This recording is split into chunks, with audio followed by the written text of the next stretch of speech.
स्वागत है आपका दोस्तों बिहार न्यूज़ में। मैं हूं फिरदौस गनी और आप देख रहे हैं केडीबी लाइव।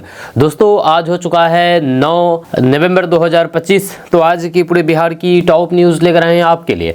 वीडियो शुरू करने से पहले आपसे एक रिक्वेस्ट है कि अगर आप पहली बार इस चैनल पर आए हैं तो चैनल को सब्सक्राइब करके बेल आइकन को प्रेस कर दीजिए और साथ ही साथ वीडियो को लाइक कर दीजिए, अपने दोस्तों के साथ शेयर भी कीजिए। तो चलिए चलते हैं आज की खबरों की ओर। दोस्तों आज बिहार न्यूज़ की शुरुआत सबसे पहले करेंगे कि एनडीए के मुख्यमंत्री पद के चेहरे को लेकर के सस्पेंस बना हुआ है। जी हाँ, अभी बना हुआ है। कयास तो ऐसे भी लगाए जा रहे हैं कि कहीं भाजपा इस बार नीतीश कुमार की जगह अपने मुख्यमंत्री पद के उम्मीदवार की घोषणा कर सकती है। अब ऐसे कयास क्यों लगाए जा रहे हैं? दरअसल आपको बता दें कि 1 नवंबर को जारी एक जनमत सर्वेक्षण से पता चला है कि मतदाताओं के बीच नीतीश कुमार की बजाय तेजस्वी यादव सबसे पसंदीदा मुख्यमंत्री उम्मीदवार हैं। इस सर्वेक्षण में जब लोगों से पूछा गया है कि क्या भाजपा को नीतीश कुमार को मुख्यमंत्री पद का चेहरा घोषित करना चाहिए, तो स्टेट वेब पोल से पता चला है कि सर्वेक्षण में शामिल 33% लोगों ने कहा कि पार्टी को अपना मुख्यमंत्री पद का चेहरा घोषित करना चाहिए और केवल 24% लोगों ने ही नीतीश कुमार के काम को संतुष्ट बताया है। हालांकि सर्वे से यह भी पता चला है कि 56% उत्तरदाताओं का मानना था कि मुख्यमंत्री के रूप में नीतीश कुमार का कार्यकाल राजद सुप्रीमो लालू प्रसाद और उनकी पत्नी राबड़ी देवी के कार्यकाल से बेहतर था। वहीं पर भाजपा और फिर जेडीयू के नेतृत्व वाले एनडीए की ओर से आधिकारिक घोषणा का इंतजार है, लेकिन भाजपा से भी कुछ नाम इस पद के लिए चर्चा में हैं। दोस्तों बिहार का सीमांचल फिर असदुद्दीन ओवैसी की उम्मीदों का केंद्र बन गया है। उनकी पार्टी एआईएमआईएम इस बार 28 सीटों पर चुनावी मैदान में है। जब पिछली बार यहां पर 5 सीटें जीत करके सबको चौंकाने वाली पार्टी इस बार बड़ी राजनीतिक योजना के साथ उतरी है। वहीं पर लक्ष्य केवल सीटें जीतना ही नहीं बल्कि तेलंगाना से निकल करके राष्ट्रीय पहचान हासिल करना भी है। असदुद्दीन ओवैसी को भरोसा है कि अगर सीमांचल में सफलता मिली तो फिर बंगाल में विस्तार का रास्ता खुलेगा और आगे उत्तर प्रदेश के विधानसभा चुनाव में भी पार्टी को नई ताकत मिलेगी। राजनीतिक विश्लेषक अभय कुमार का कहना है कि ओवैसी की नज़र केवल सीमांचल की सीटों पर नहीं बल्कि राष्ट्रीय पहचान पर टिकी है। चुनाव आयोग के नियमों के मुताबिक अगर एआईएमआईएम बिहार, उत्तर प्रदेश, बंगाल और असम जैसे राज्यों में राज्य स्तरीय पार्टी बन जाती है तो फिर उसे राष्ट्रीय दल का दर्जा मिल जाएगा। इसी लक्ष्य को ध्यान में रखते हुए असदुद्दीन ओवैसी ने 2022 के उत्तर प्रदेश विधानसभा चुनाव में 95 प्रत्याशी उतारे थे। भले ही एक भी सीट नहीं मिली, लेकिन 58 सीटों पर उनके उम्मीदवारों ने कांग्रेस से ज्यादा वोट हासिल किए, जिससे ओवैसी को आगे बढ़ने की उम्मीद दिखी। वहीं पर दरअसल सीमांचल और बंगाल को सामाजिक स्वरूप जैसा है। भौगोलिक और फिर सामाजिक ढांचा भी बंगाल के उत्तरी जिलों मालदा, मुर्शिदाबाद और फिर उत्तर दिनाजपुर से मिलता जुलता है। वहीं पर दोनों इलाकों में मुस्लिम आबादी 40 से 60% के बीच है और फिर आर्थिक असमानता की स्थिति भी लगभग समान है। ऐसे में अगर एआईएमआईएम सीमांचल में कामयाब होती है तो फिर ओवैसी इसी मॉडल को बंगाल में दोहराने की कोशिश करेंगे।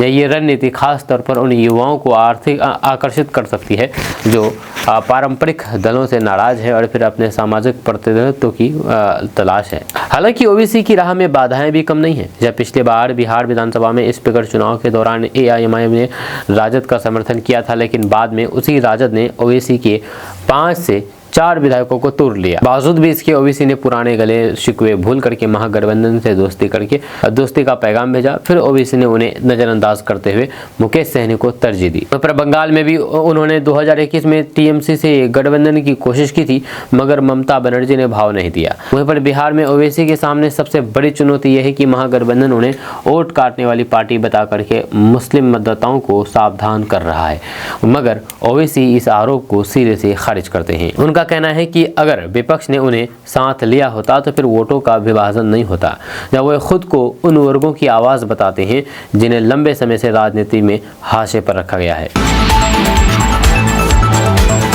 दोस्तों बिहार विधानसभा चुनाव के दूसरे चरण की वोटिंग और फिर नतीजों के ऐलान से पहले ही लालू यादव के बड़े बेटे तेज प्रताप यादव ने एक इंटरव्यू में साफ कर दिया था कि अब वो अपनी पुरानी पार्टी आरजेडी में शामिल नहीं होंगे।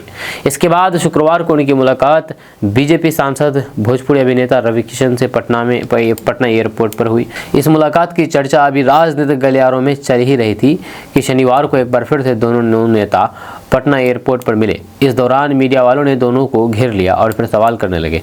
इस पर रवि किशन ने कहा कि एक एक कहलजाला महादेव का जोरा। जब वहीं पर तेज प्रताप यादव ने भी कहा कि ये संयोग है कि हम कल भी मिले और आज भी, भले ही पहली नज़र में ये आम मुलाकात लग रही हो, लेकिन राजनीति पर नज़र रखने वाले इस मुलाकात को आम नहीं मान रहे हैं, बल्कि एनडीए में शामिल होंगे तेज प्रताप यादव, इसको ये कहकर के शेयर किया जा रहा है। दोस्तों, बिहार चुनाव के मैदान में इस बार सुगौली विधानसभा सीट पर एक अजीबोगरीब राजनीतिक घटना सामने आई है। आरजेडी के प्रमुख लालू प्रसाद यादव के बड़े बेटे जेजेडी पार्टी के मुखिया तेज प्रताप यादव ने अपने ही उम्मीदवार के खिलाफ मोर्चा खोल दिया है। खबर के मुताबिक जेजेडी पार्टी ने सुगौली विधानसभा सीट से जिस उम्मीदवार को टिकट दिया था, अब खुद पार्टी प्रमुख तेज प्रताप यादव चाहते हैं कि उसका नामांकन रद्द कर दिया जाए। इसके लिए तेज प्रताप यादव ने सीधे बिहार के मुख्य निर्वाचन अधिकारी को आधिकारिक पत्र लिख दिया है। जब पत्र लिखने के बाद से राजनीतिक गलियारों में यह मामला काफी गर्म हो गया है। तेज प्रताप यादव ने अपने पत्र में नामांकन रद्द करने के लिए जो वजह बताई है वह राजनीति में दलबल और धोखेबाज से जुड़ी है। तेज प्रताप यादव ने आरोप लगाया है कि जेजेडी के उस उम्मीदवार ने पार्टी को बिना किसी जानकारी के गुपचुप तरीके से महागठबंधन का समर्थन हासिल कर लिया है। इतना ही नहीं, उन्होंने महागठबंधन के समर्थन से चुनावी कार्यक्रम भी शुरू कर दिए हैं। और फिर जेजेडी प्रमुख का कहना है कि उनकी पार्टी ने उम्मीदवार को एकदम अलग विचारधारा के साथ मैदान में उतारा था, लेकिन उम्मीदवार ने पार्टी को अंधेरे में रख करके दूसरे खेमे से सांठगांठ कर ली है। वहीं पर तेज प्रताप यादव का साफ कहना है कि ये पार्टी विरोधी काम है और जनता को धोखा देने जैसा है। जब हमारे उम्मीदवार ने पार्टी के नियम तोड़े हैं और बिना बताए किसी और गठबंधन का समर्थन ले लिया है, तो फिर उसे चुनाव लड़ने का कोई भी हक नहीं है। इसलिए उनका नामांकन तुरंत खारिज किया जाना चाहिए। वहीं पर सुगौली की इस सीट पर काफी बड़ा मुकाबला देखने को मिल रहा है। अब जेजेडी के इस अनोखे कदम से राजनीतिक हलचल और बढ़ गई है। जब ये मामला दिखाता है कि छोटे दलों और फिर गठबंधनों के बीच सीटों के बंटवारे और पार्टी लाइन को लेकर के कितना तनाव है। तेज प्रताप यादव के इस पत्र में सुगौली के चुनावी समीकरण को पूरी तरीके से उलझा दिया है। जब अब सबको इंतजार है कि मुख्य निर्वाचन पदाधिकारी इस गंभीर शिकायत पर क्या फैसला लेते हैं। अगर नामांकन रद्द होता है तो फिर सुगौली की राजनीति में ये एक बड़ा उलटफेर माना जाएगा। दोस्तों, देश के रक्षा मंत्री राजनाथ सिंह ने कहा कि बिहार में पूर्ण बहुमत की सरकार बन रही है। ये बात मैं नहीं बल्कि बहुत सारे राजनीतिक विश्लेषक प्रथम चरण के मतदान संपन्न होने के बाद कह रहे हैं। रक्षा मंत्री विक्रमगंज के राजीव गांधी मैदान में आयोजित एनडीए प्रत्याशी के पक्ष में चुनावी सभा को संबोधित कर रहे थे। रक्षा मंत्री राजनाथ सिंह ने कहा कि नीतीश कुमार 20 वर्ष में से मुख्यमंत्री है, इसके बावजूद भी उन पर एक भी भ्रष्टाचार का आरोप नहीं लगा है। उन्होंने कहा कि एनडीए का घोषणा पत्र सिर्फ कागज का दस्तावेज नहीं है, बल्कि वे भीष्म प्रतिज्ञा है, जब हम लोग उसे संकल्प पत्र मानते हैं और फिर एक एक वादे को पूरा करते हैं। उन्होंने राजद के प्रत्येक परिवार से एक सरकारी नौकरी को छलावा बताया और कहा है कि ये संभव ही नहीं है। उन्होंने बिना राहुल गांधी का नाम लिए ही कहा कि कांग्रेस के एक नेता अनाप शनाप अनर्गल और फिर अनावश्यक बात करते हैं। वे कहते हैं कि ओढ़ चोरी हो रही है। उन्होंने उपस्थित लोगों से पूछा है कि आपका नाम मतदाता सूची में है कि नहीं। वहीं पर उन्होंने कहा कि ये लोग सच बोल करके राजनीति नहीं करते हैं। जातिगत जनगणना मुद्दे पर कहा कि कांग्रेस हक देने की बात करती है और एक पद नेता विरोधी दल का रिक्त हुआ है और फिर अवसर मिला तो फिर खुद बन गए, जबकि भाजपा ने अति पिछड़ा को प्रधानमंत्री और फिर आदिवासी बहन को राष्ट्रपति बनाया है। दोस्तों, जनसुराज के संस्थापक प्रशांत किशोर ने दावा किया है कि बिहार विधानसभा चुनाव में असामान्य रूप से ज्यादा वोटिंग प्रतिशत इस बात का सीधा संकेत है कि बिहार में बदलाव की हवा बह रही है। प्रशांत किशोर ने आगे दावा किया है कि प्रधानमंत्री नरेंद्र मोदी सत्ता बरकरार रखने के लिए डर पैदा करने की कोशिश कर रहे हैं, क्योंकि एनडीए के साथ कोई देने वाला नहीं है। वहीं पर सुपौल में समर्थकों को संबोधित करते हुए जनसुराज के संस्थापक प्रशांत किशोर ने कहा कि विश्लेषक पूरे विश्वास के साथ नतीजों का अनुमान लगा रहे थे, लेकिन किसी ने ये अनुमान नहीं लगाया था कि बिहार में देश के राजनीतिक इतिहास में सबसे ज़्यादा मतदान होगा। उन्होंने तर्क दिया है कि मतदान का लेवल दिखाता है कि मतदाता दशकों की एक जैसी राजनीति के बाद एक विकल्प की तलाश में है। उन्होंने कहा कि चुनाव की विशाल संख्या दर्शाती है कि बिहार में बदलाव निश्चित रूप से आ रहा है। पर प्रशांत किशोर ने ज़्यादा भागीदारी को इस बात का सबूत बताया है कि मतदाता डर आधारित अपीलों को नकार रहे हैं। उन्होंने कहा है कि प्रधानमंत्री आरजेडी का डर पैदा करके वोट पाने की कोशिश कर रहे हैं, क्योंकि उनके पास कहने के लिए और कुछ नहीं है। अगर आप कह रहे हैं कि जंगल राज वापस नहीं आना चाहिए, तो फिर आपको ऐसा क्यों कहना, तो फिर आपको ऐसा क्यों कहना चाहिए, जनसुराज ही नया विकल्प है। दोस्तों, बिहार में विधानसभा चुनाव के दूसरे चरण के मतदान से पहले राजनीतिक दल एक दूसरे पर आरोप प्रत्यारोप लगा रहे हैं। इस बीच दिल्ली से सांसद और बीजेपी नेता मनोज तिवारी ने राहुल गांधी पर जनता को भड़काने का आरोप लगाया है। मनोज तिवारी ने कहा है कि मैं बिहार की कई जगहों पर घूम रहा हूं और फिर मैंने आज भी 20 साल पहले के जंगलराज की कहानी सुनी है। तेजस्वी यादव के शहाबुद्दीन जिंदाबाद के नारे लगाने के बाद बिहार की जनता को यकीन हो गया है कि ये लोग बिहार के लिए सही नहीं है। खुद गठबंधन में मौजूद नेता पार्टी छोड़ करके एनडीए सरकार में आ रहे हैं। बिहार की जनता को प्रदेश के भविष्य और फिर अपने बच्चों की चिंता है। वे अपने बच्चों के उज्ज्वल भविष्य के लिए एनडीए सरकार को वोट देंगे, क्योंकि उन्हें पीएम मोदी और फिर नीतीश कुमार पर पूरा भरोसा है। वहीं पर राहुल गांधी पर हमला बोलते हुए उन्होंने कहा कि जय शाह ने वुमेन क्रिकेट टीम को कितना प्रोत्साहित किया है, वे आज वुमेन क्रिकेट टीम को उतना ही पैसा देते हैं जितना पुरुष क्रिकेट टीम को मिलता है। लेकिन राहुल गांधी को ये क्यों नहीं दिखेगा, जब उनके राज में तो बिहार की टीम खेल ही नहीं पाती थी, लेकिन आज बिहार से वैभव सूर्यवंशी जैसे खिलाड़ी निकल रहे हैं। महागठबंधन की अगर सरकार बनी तो फिर महिलाओं के खाते में 30,000 रुपये दिए जाएंगे, ये कहना है इमरान प्रतापगढ़ी का।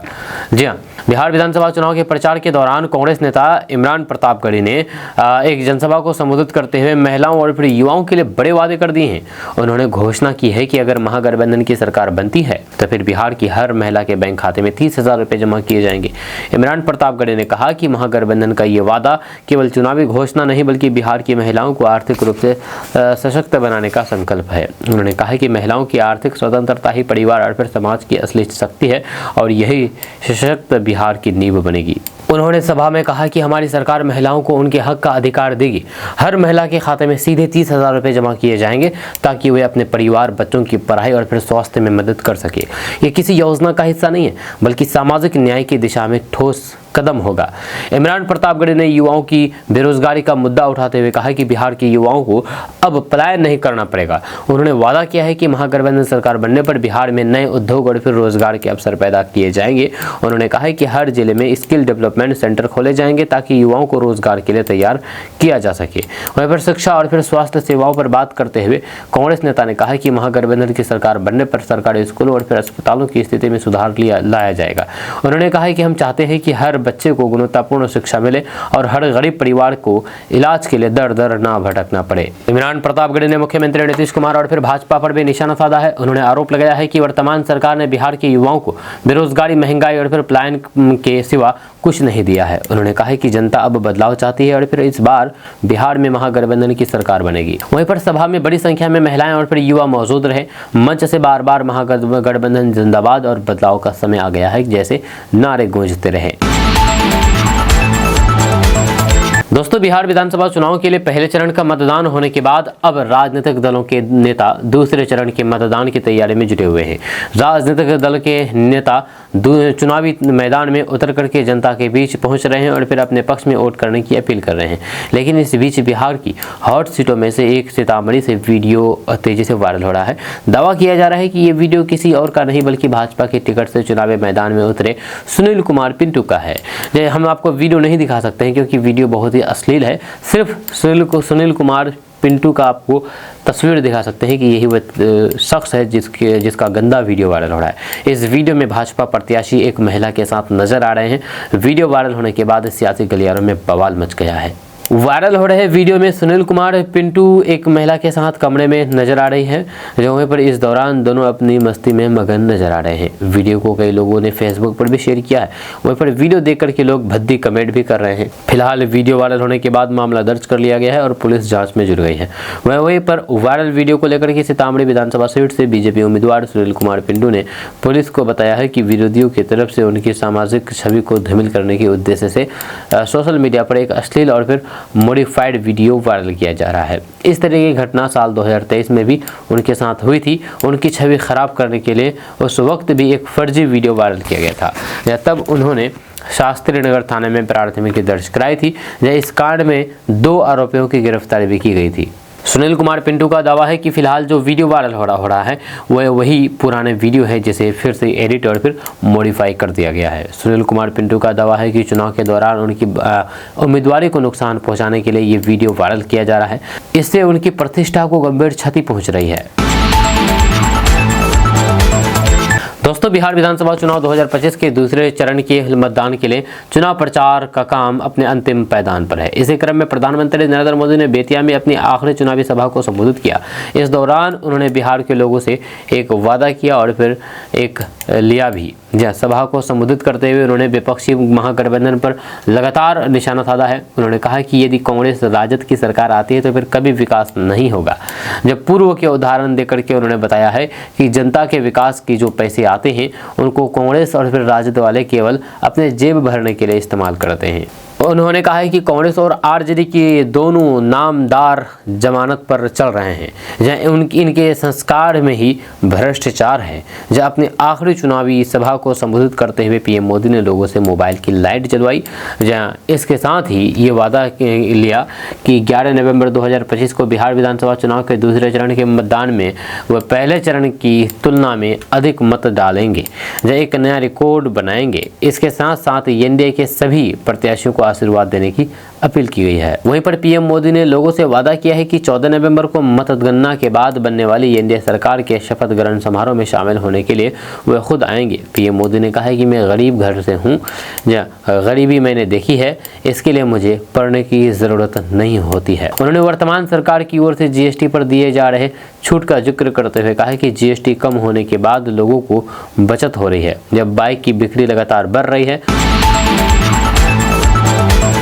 दोस्तों, कांग्रेस महासचिव प्रियंका गांधी वाड्रा ने कटिहार जिले के कदवा में हुई एक जनसभा में वोट चोरी का मुद्दा जोरदार तरीके से उठाया है।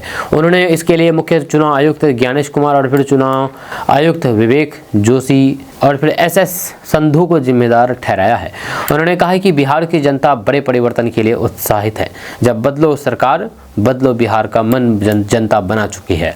प्रियंका गांधी वाड्रा ने कहा कि देश में कुछ लोग वोट चोरी कर रहे हैं और फिर उन्हें 3 लोगों का साथ मिल रहा है, ज्ञानेश कुमार, विवेक जोशी और फिर एसएस संधू। ये तीनों चुनाव आयोग के शीर्ष अधिकारी हैं, लेकिन अपने संवैधानिक दायित्व का पालन नहीं कर रहे हैं। उन्होंने बिहार में 65 लाख मतदाताओं के नाम सूची से हटा दिए हैं। क्या इन्हें अपने पद की आड़ में छिपा दिया जाना चाहिए? वहीं पर उन्होंने आगे कहा है कि क्या ये सही है कि ये लोग रिटायरमेंट के बाद चैन से जीवन बिताएंगे? उन्होंने संविधान और फिर देश के साथ विश्वासघात किया है। क्या जनता इन्हें भूल जाए? आपको इन तीनों के नाम प्रधानमंत्री मोदी और फिर अमित शाह के साथ याद रखना चाहिए। दोस्तों, बिहार के deputy chief minister Vijay Sinha अपने बॉडीगार्ड के कैमरे के सामने हथियार ना चला पाने के लिए डांटने के बाद विवादों में घिर गए हैं। एक वीडियो जो सोशल मीडिया पर वायरल हो रहा है उसमें बिहार के डिप्टी सीएम किसी से फ़ोन पर ये शिकायत करते हुए दिख रहे हैं कि अगर बॉडीगार्ड हथियार नहीं चला सकता है तो फिर उसे रखने का क्या फ़ायदा है। जब वो ये बातें कह रहे होते हैं तो फिर एक गार्ड हाथ में राइफल लिए उनकी गाड़ी के बाहर खड़ा दिख रहा है। मुझे हाँ, ये घटना तब हुई जब बिहार के खैरियाड़ी गाँव में राजद समर्थकों ने विजय सिन्हा की कार को घेर लिया और फिर उस पर पत्थर और फिर चप्पलें फेंकी। एक रिपोर्ट्स के अनुसार उन्हें मुर्दाबाद के नारे लगाते हुए भी सुना गया। जब विजय सिन्हा की इस बात के लिए भी आलोचना हो रही है कि उन्होंने कहा कि जो लोग उनकी कार को रोकने और फिर उस पर पत्थर और फिर चप्पलें फेंकेंगे उनके सीने पर बुलडोजर चला दिया जाएगा। दोस्तों, बिहार चुनाव चल रहा है, ऐसे में कांग्रेस नेता राहुल गांधी वोट चोरी के मुद्दे को बिहार में उठा रहे हैं। इस आवाज़ को लेकर के पहले वो एनडीए के निशाने पर आ रहे थे, हालांकि अब उन पर जनसुराज ने भी निशाना साधना शुरू कर दिया है। जहाँ पीके यानी कि प्रशांत किशोर ने राहुल गांधी को जम करके झाड़ा है, साथ ही उन्होंने बिहार की राजनीति को लेकर के कुछ गंभीर सवाल किए हैं, जहाँ हालांकि उनके जवाब को कुछ लोग बी टीम बता रहे हैं। खैर, उन्होंने साफ किया है कि उनका मुद्दा कुछ और है। आपको बता दें कि बिहार विधानसभा चुनाव के बीच वोट चोरी को लेकर के कांग्रेस नेता राहुल गांधी द्वारा लगातार उठाए जा रहे हैं राष्ट्रव्यापी मुद्दे पर अब चुनावी रणनीतिकार से नेता बने प्रशांत किशोर ने कड़ा रुख अपनाया है। राहुल गांधी लगातार प्रेस कॉन्फ्रेंस करके महाराष्ट्र से लेकर के हरियाणा तक बड़े पैमाने पर वोट चोरी का दावा कर रहे हैं और फिर चुनाव आयोग तथा बीजेपी की साठगांठ पर सवाल उठा रहे हैं। अब इस पर प्रशांत किशोर ने स्पष्ट रूप से कहा है कि बिहार में वोट चोरी कोई मुद्दा नहीं है और उन्होंने राहुल गांधी पर बिहार चुनाव के एजेंडे को हाईजैक करने का आरोप लगाया है। प्रशांत किशोर ने कहा है कि बिहार में वोट चोरी का मुद्दा मुद्दा न कभी था न है। राहुल गांधी विपक्ष के नेता के तौर पर बीजेपी के से लड़ रहे हैं। बिहार में विधानसभा चुनाव है। बिहार की जनता जानना चाहती है कि उन्हें बेहतर शिक्षा और फिर रोजगार कब मिलेगा और फिर राज्य की दुर्दशा कब सुधरेगी। इसका वोट चोरी से क्या लेना देना है। प्रशांत किशोर के इस बयान से यह संकेत मिलता है कि वे राहुल गांधी की राष्ट्रीय स्तर की रणनीति को बिहार जैसे राज्य के स्थानीय मुद्दे से भटकाने वाला मन बना रहे हैं, वह मान रहे हैं। वहीं पर इसी कारण उन्होंने इस मुद्दे और फिर उनके समाधान के लिए राहुल गांधी को गहरी सलाह दी है। राहुल गांधी ने दावा किया था कि हरियाणा विधानसभा चुनाव में 5.21 लाख डुप्लीकेट वोटर और फिर 93,174 अवैध वोट की धांधली की गई है। दोस्तों, बिहार में कुल 243 विधानसभा सीटों के लिए चुनाव 2 चरणों में हो रहे हैं। लगातार सभी दल के द्वारा रैलियां की जा रही है। इस बीच एनडीए के लिए उत्तर प्रदेश के मुख्यमंत्री योगी आदित्यनाथ अपनी जनसभा को संबोधित करने के लिए बिहार के गया जी पहुंचे। यहाँ पर उन्होंने विपक्ष पर जमकर के हमला बोला। सभा को संबोधित करते हुए योगी आदित्यनाथ ने कहा कि आरजेडी और फिर कांग्रेस के समय में बिहार में व्यापक नरसंहार होते थे, जाति की सेनाएं खड़ी हो गई थी। जब पर्वों और फिर त्योहारों के पहले दंगा फसाद शुरू हो गया था और यही नहीं, 15 वर्षों के कुशासन में 30,000 से अधिक अपहरण, ना व्यापार सुरक्षित, ना उद्यमी सुरक्षित, ना इंजीनियर सुरक्षित, ना चिकित्सक सुरक्षित, ना बेटी सुरक्षित और ना बच्चे सुरक्षित। ये आरजेडी की सरकार की पहचान थी। सीएम योगी आदित्यनाथ ने आगे कहा है कि ना नौजवानों के लिए नौकरी और ना गरीबों के लिए राशन। जब गरीब को क्या राशन देते, ये तो पशुओं का चारा भी खा गए थे। ये नौजवान को नौकरी क्या देते, अरे ये तो आपकी नौकरी के नाम पर आपकी ज़मीन को भी हड़प लिए जाते थे। दोस्तों, बिहार में विधानसभा चुनाव के दूसरे चरण के मतदान से सिर्फ 2 दिन पहले कांग्रेस नेता कन्हैया कुमार ने विश्वास जताया है कि बिहार में सत्ता परिवर्तन होने वाला है। साथ ही उन्होंने मतदाता सूची में कथित अनियमितताओं पर भी चिंता जताई है। हालांकि कन्हैया कुमार ने कांग्रेस नेता राहुल गांधी की वोट चोरी के आरोपों पर चिंता जताई है और कहा है कि अगर वोट चोरी नहीं होते तो फिर बिहार में सरकार बदल जाती, लेकिन अगर ऐसी प्रथाएं जारी रही तो फिर मौजूदा सरकार सत्ता में बनी रहेगी। वहीं पर कन्हैया कुमार ने कहा कि इस बार हम बिहार में बदलाव देखेंगे। वोट चोरी एक बड़ा मुद्दा है, अगर वोट चोरी नहीं हुए तो फिर सरकार बदल जाएगी और अगर वोट चोरी हुए तो फिर वही सरकार चलती रहेगी। वहीं पर चुनाव आयोग को जवाब देना चाहिए कि ब्राजीलियाई मॉडल की पहचान वाले 22 वोट कैसे तैयार किए गए। इस बीच कांग्रेस नेता पवन खेरा ने आरोप लगाया है कि 6 नवंबर को हुए पहले चरण के मतदान के दौरान कई ऐसे मतदाताओं के नाम मतदाता सूची से हटा दिए गए जो पीढ़ियों से वोट डालते आ रहे हैं। दोस्तों, बिहार चुनाव 2025 का पहला चरण खत्म हो चुका है और फिर अब पूरे बिहार में चर्चा का विषय बन गया है फलोदी सट्टा का बाजार, जहां के रुझान अक्सर राजनीतिक हवा का रुख दिखा देते हैं। इस बार की रिकॉर्ड मतदान के बाद वहां का समीकरण पूरी तरीके से बदल गया है। जब पहले चरण की 121 सीटों पर इस बार 65.8% वोटिंग हुई, जो अब तक का सबसे ज़्यादा है। वहीं पर पिछले चुनाव की तुलना में ये लगभग 8% अधिक मतदान है। वहीं पर यह आंकड़ा बता रहा है कि इस बार मतदाताओं का उत्साह चरम पर है और फिर लोग बदलाव या फिर स्थिरता दोनों के बीच अपनी भूमिका तय कर चुके हैं। वहीं पर रिकॉर्ड वोटिंग के बाद राजनीतिक गलियारों से लेकर के सट्टा बाजार तक चर्चा तेज हो गई है कि आखिर बिहार की गद्दी किसके हाथ में जाएगी।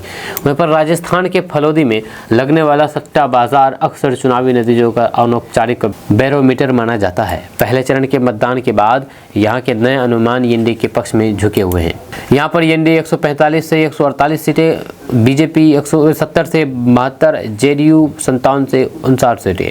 वहीं पर महागठबंधन के लिए 86 से 89 सीटें। जी हाँ, आरजेडी 66 से 68। सट्टा बाजार का कहना है कि वोटिंग ट्रेंड देख करके ये फैसला लिया गया है। दोस्तों, कांग्रेस नेता राहुल गांधी ने वोट चोरी का आरोप लगाते हुए मोर्चा खोल रखा है। चुनाव आयोग बार बार आरोपों का खंडन कर रहा है। अब बिहार विधानसभा चुनाव 2025 का पहला चरण पूरा होने के बाद एआईएमआईएम के नेता असदुद्दीन ओवैसी ने एनडीटीवी से खास बातचीत में सीमांचल के हर बूथ पर 50 से 100 पात्र वोटरों के नाम काटे जाने का बड़ा आरोप लगाया है। असदुद्दीन ओवैसी ने आरोप लगाया है कि एसआईआर के बिहार चुनाव पर असर से जुड़े सवाल पर उन्होंने कहा कि वोटर पर्ची बांटने के दौरान हमने देखा है कि लोगों को बहुत परेशानी है। हर बूथ पर कम से कम 50 से 100 जेन्युइन वोटरों का नाम काटे गए हैं। इसका इम्पैक्ट 11 नवंबर को नतीजों के दिन काफ़ी नज़र आएगा। वहाँ पर चुनाव आयोग का तो कहना है कि उसे ऐसी कोई भी शिकायत नहीं मिली है। तो फिर इस पर असदुद्दीन ओवैसी का कहना था कि हमारी पार्टी के बिहार प्रेसिडेंट अख्तरुल ईमान इस केस में एक पार्टी है जहाँ हमने खुद 900 नाम दिए हैं, जब बाकी सभी लोगों से ज़्यादा ये सभी जेन्युइन नाम है, ये लोग जिंदा है और यही रह रहे हैं, जब कहीं शिफ्ट भी नहीं हुए हैं और फिर इनकी कहीं डबल एंट्री भी नहीं है। वहीं पर असदुद्दीन ओवैसी ने आगे कहा है कि ये 95% ग्रामीण इलाका है जहाँ हमें इतना समय नहीं मिला है कि एक पंचायत में जाएं और लोगों का पता लगाएं, जहाँ हमारे स्टेट प्रेसिडेंट ने एक विधानसभा क्षेत्र को चुना और फिर वहाँ इतने जेन्युइन वोट का कटे हुए मिले। यकीन इसका असर चुनाव परिणामों पर दिखेगा। वहीं पर ऐसे मामलों में आयोग से शिकायत न मिल किए जाने की वजह बताते हुए असदुद्दीन ओवैसी ने कहा है कि नौजवान यहां से पलायन कर चुका है, यहां पर रहता नहीं है, या इसके घर की देखभाल कोई महिला कोई बुजुर्ग करता है। दोस्तों, मनोज तिवारी और खेसारी लाल यादव एयरपोर्ट पर मिले हैं। जैसे ही खेसारी लाल यादव ने मनोज तिवारी को देखा तो फिर वह उनकी ओर बढ़े और फिर उनके पैर छू लिया। जब सोशल मीडिया पर वीडियो वायरल हुआ है, दोनों नेताओं की मुलाकात का वीडियो सोशल मीडिया पर वायरल हुआ है। वीडियो में राजद नेता खेसारी लाल यादव मनोज तिवारी के पैर छूते हुए नजर आए।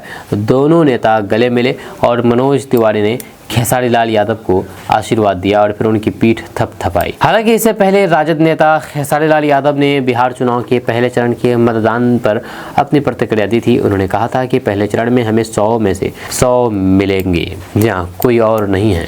खेसारी लाल यादव के आते ही सरकार बदल जाएगी। मैं तेजस्वी का छोटा भाई हूं और फिर हमें हमेशा उनका प्यार और फिर आशीर्वाद मिला है।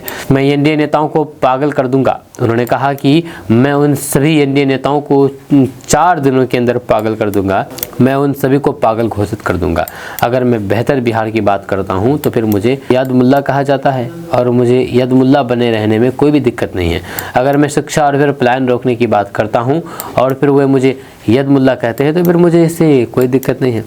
वहीं पर भाजपा नेताओं पर निशाना साधते हुए खेसारी लाल यादव ने कहा है कि भाजपा नेताओं की भाषा में मर्यादा का अभाव है। उन्होंने आगे कहा है कि ये लोग केवल प्रचार और फिर दिखावे तक ही सीमित है, जबकि असली मुद्दा बिहार में व्यापक बेरोजगारी और फिर शिक्षा का अभाव है। दोस्तों, प्रधानमंत्री नरेंद्र मोदी की सीतामढ़ी में कल चुनावी सभा थी। जिस वक्त पीएम मोदी सीतामढ़ी में चुनावी सभा को संबोधित कर रहे थे, ठीक उसी वक्त कांग्रेस ने उन पर सीता के अपमान के आरोप लगाए हैं। जब कांग्रेस सांसद प्रमोद तिवारी डॉक्टर अखिलेश प्रसाद सिंह ने पटना में एक संयुक्त प्रेस वार्ता में कहा कि बिहार की धरती प्रधानमंत्री मोदी से सीता के अपमान का जवाब चाहती है। वहीं पर सांसद मनोज तिवारी ने कहा कि बिहार की पवित्र भूमि माता जानकी के जन्मस्थली के रूप में करोड़ों भारतीयों की आस्था का केंद्र है, परंतु भाजपा सरकार ने संसद में उस ऐतिहासिक पौराणिक धरती का घोर अपमान किया है। उन्होंने राज्यसभा में एक सवाल का हवाला देकर के कहा है कि भाजपा सांसद प्रभात झा के प्रश्न पर सरकार का उत्तर था कि सीता के सीतामढ़ी यानी कि बिहार में जन्म लेने के कोई भी ऐतिहासिक प्रमाण उपलब्ध नहीं है। ये उत्तर भारत सरकार के सांस्कृतिक मंत्रालय द्वारा दिया गया था। भाजपा ने जिस प्रकार सीता का अपमान किया है उस पर प्रधानमंत्री जो आज सीतामढ़ी में है उन्हें इसका जवाब देना चाहिए और फिर बिहार के लोगों से माफी मांगना चाहिए। दोस्तों, उत्तर प्रदेश के पूर्व मुख्यमंत्री अखिलेश यादव ने बिहार में एक चुनावी सभा को संबोधित करते हुए कहा कि आज देश संकट के दौर में है। बीजेपी के लोग बांट करके राज करना चाहती है। एक समय बिहार ने लाल कृष्ण आडवाणी का रथ रोक करके देश में नया संदेश दिया था, जहां इस बार आप सब मिलकर के बिहार में बीजेपी को सत्ता में आने से रोकने का काम कीजिए। पूर्व मुख्यमंत्री अखिलेश यादव ने भीड़ में उपस्थित लोगों से कहा कि बीजेपी को हमने अवध में हराया, आप इस बार मगध में आप सब हराएं। वहीं पर लगभग अपने आधे घंटे के संबोधन में उन्होंने एक बार भी जदयू का नाम नहीं लिया है। उन्होंने कहा कि बीजेपी सरकार में महंगाई चरम पर है। उन्होंने एक दिलचस्प बात बताते हुए कहा कि पहले जिस 500 mg वाला पैरासीटामोल को से तुरंत बुखार उतर जाता था, बीजेपी वालों ने उन्हें 650 mg बना करके लोगों को इसे खाने को मजबूर कर दिया, जिससे समय पर बुखार भी नहीं उतरता है। महंगाई की बात करते हुए उन्होंने कहा कि पहले 40 से 50 हज़ार में बाइक आ जाता था, लेकिन अब 1 लाख से कम नहीं होता है। उन्होंने कहा कि बिहार की राजनीति हमेशा देश को नई दिशा देने का काम किया है। अगर इस बार तेजस्वी यादव की सरकार बनती है तो फिर बिहार के हर एक परिवार के एक सदस्य को नौकरी दिया जाएगा। वहीं पर बच्चों को पढ़ाई में सुविधा के लिए सरकार फ्री लैपटॉप देगी। दोस्तों क्या लगता है आपको कि क्या बिहार में भी महिलाएं एनडीए की नैया को पार लगाएगी? आप नीचे कमेंट बॉक्स में हाँ या ना करके जवाब दीजिए। दरअसल मैं ये बात इसलिए कर रहा हूँ क्योंकि चुनाव से पहले नीतीश कुमार ने जिस तरह से कई योजनाएं लागू किया था बिहार के लिए, बिहार की महिलाओं के लिए, उससे अंदाज़ा लग रहा है कि बिहार की महिलाएं क्या इस बार एनडीए की नैया पार लगा पाएगी। जी हाँ, बिहार में चुनाव से पहले ही राजनीतिक पार्टियों ने महिलाओं के लिए बड़े बड़े ऐलान करने शुरू कर दिए थे, जिसके बाद तो ये साबित हो गया है कि चुनाव में आधी आबादी की शक्ति को राजनीतिक दल भी गंभीरता से ले रहे हैं। महाराष्ट्र, मध्य प्रदेश या फिर दिल्ली, जहाँ भी बीते कुछ वर्षों में चुनाव हुए हैं, वहाँ पर राजनीतिक पार्टियों ने महिलाओं के लिए कई बड़े वादे किए और फिर स्कीम चलाई। जहाँ बिहार में भी ऐसा ही कुछ देखने को मिल रहा है। एनडीए और फिर इंडिया गठबंधन ने पहले ही महिलाओं के खाते में पैसे डालने का ऐलान कर दिया। वहीं पर 2024 की महाराष्ट्र और फिर 2023 के मध्य प्रदेश विधानसभा चुनाव इस बात को पुख्ता करता है कि महिला मतदाताओं को सीधे कैश ट्रांसफर करना चुनावी नतीजों को नाटकीय रूप से बदल सकता है। जब महाराष्ट्र के चुनाव नतीजों पर नजर डालें तो फिर विधानसभा चुनाव से कुछ हफ्ते पहले शुरू की गई लड़की बहन योजना ने एनडीए को लोकसभा चुनाव में 0.5% की कमी से उबर करके विधानसभा चुनाव में 14% की बढ़त दिलाने में मदद की है, जिससे उसे 288 सदस्यीय सदन में 49.3% वोट शेयर और 200 से ज़्यादा सीटें मिली हैं। वहीं पर मध्य प्रदेश के चुनाव नतीजों में भी ऐसा ही कुछ फेरबदल देखने को मिला है, जब महिलाओं के लिए लाडली बहन योजना का ऐलान कर दिया गया था। इस योजना के तहत एमपी की सरकार ने यानी कि मध्य प्रदेश की सरकार ने महिलाओं को 1250 रुपये प्रति माह दिया, तो फिर भाजपा को भी 2018 के 41.1% वोट शेयर से 2023 में 50.2% तक पहुंचने में मदद मिली, जिससे उसे 230 में से 163 सीटें मिली। इन योजनाओं ने सिर्फ वित्तीय राहत ही नहीं दी, बल्कि इन्होंने जाति और फिर पहचान संबंधित मुद्दों से ऊपर उठ करके संवैधानिक खतरों और फिर आरक्षण विरोधी भावनाओं पर केंद्रित विपक्षी अभियानों को बेअसर कर दिया है। दोस्तों, भोजपुरी स्टार खेसारी लाल यादव को आरजेडी ने छपरा विधानसभा सीट से अपना प्रत्याशी बनाया है। हालांकि शुरू से खेसारी लाल यादव ऐसे बयान दे रहे हैं कि वे सुर्खियों में। खेसारी लाल यादव ने पवन सिंह निरहुआ और फिर रवि किशन, मनोज तिवारी आदि का नाम लिए बिना कल उन्होंने मीडिया से कहा कि आप बड़े हैं लेकिन भाषा की मर्यादा होनी चाहिए। उन्होंने कहा कि 4 दिन के अंदर यानी कि एनडीए नेताओं सबको पागल घोषित कर दूंगा। जहाँ उनके इस बयान पर पावर स्टार पवन सिंह की प्रतिक्रिया सामने आई है। जब कटिहार में आयोजित एक चुनावी जनसभा को संबोधित करने के लिए पवन सिंह पहुंचे थे। यहां पर मीडिया से बातचीत में उन्होंने खेसारी लाल यादव के बयानों पर प्रतिक्रिया दी है। जब पवन सिंह ने मीडिया से कहा है कि हम यही कहेंगे कि वे खुद पागल हो चुके हैं, जब वे दूसरे को पागल क्या बनाएंगे। इस सवाल पर खेसारी लाल यादव तुम ताम पर आ गए हैं। इस पर पवन सिंह ने कहा कि जाने दीजिए, उतरने दीजिए, हम नहीं उतर सकते, हम लोग मर्यादा में रहते हैं। पत्रकारों ने पूछा है कि खेसारी लाल यादव के घर पर बुलडोजर चलने वाला है। इस पर पावर स्टार ने कहा कि उनके घर पर लीगल या फिर अनलीगल क्या मामला है, इसके बारे में हम कैसे कुछ कह सकते हैं। दोस्तों, नवंबर की शुरुआत के साथ ही बिहार में मौसम बदलने लगा है। यह दिन में हल्की धूप और फिर रात में ठंडी हवा चलने से अब सर्दी महसूस होने लगी है। तापमान धीरे धीरे गिर रहा है और फिर आने वाले दिनों में ठंड और बढ़ सकती है। जहाँ कल दिन का तापमान 29.4 डिग्री सेल्सियस और फिर रात का तापमान 18 डिग्री सेल्सियस रहा है। वहीं पर मौसम विभाग के मुताबिक सुबह में नमी 87% और फिर शाम में 78% दर्ज की गई है। अगले कुछ दिनों में तापमान में 2 से 3 डिग्री तक की और गिरावट होने की संभावना है। बारिश की संभावना नहीं है, लेकिन साफ आसमान और फिर ठंडी हवाओं से मौसम सुहाना बना रहेगा। वहीं पर ग्रामीण और फिर शहरी इलाकों में लोगों को सलाह दी गई है कि सुबह के वक्त कोहरे से सावधान रहें। स्वास्थ्य विभाग ने इस ठंडी हवा से बचने और फिर खास करके बच्चों और फिर बुजुर्गों की देखभाल करने की सलाह दी है। डॉक्टरों का कहना है कि इस मौसम में सर्दी, जुकाम और फिर वायरल बुखार के मामले बढ़ सकते हैं। मुझे मौसम विज्ञान केंद्र के निदेशक आशीष कुमार ने बताया है कि पहाड़ी इलाकों में बर्फबारी हो रही है, जिससे ठंडी हवाएं बिहार तक आसानी से पहुंच रही है। 15 नवंबर के बाद तापमान में भारी गिरावट दर्ज की जाएगी और फिर महीने के अंत तक न्यूनतम तापमान 12 से 13 डिग्री सेल्सियस तक आ सकता है। आशीष कुमार ने कहा है कि अगले कुछ दिनों में घना कोहरा छाने लगेगा। ऐसे में मौसम में गाड़ी चलाने वालों को विशेष एहतियात बरतने की सलाह दी गई है। आपका इसके बारे में क्या कहना है, नीचे कमेंट बॉक्स में कमेंट करके जरूर बताइएगा।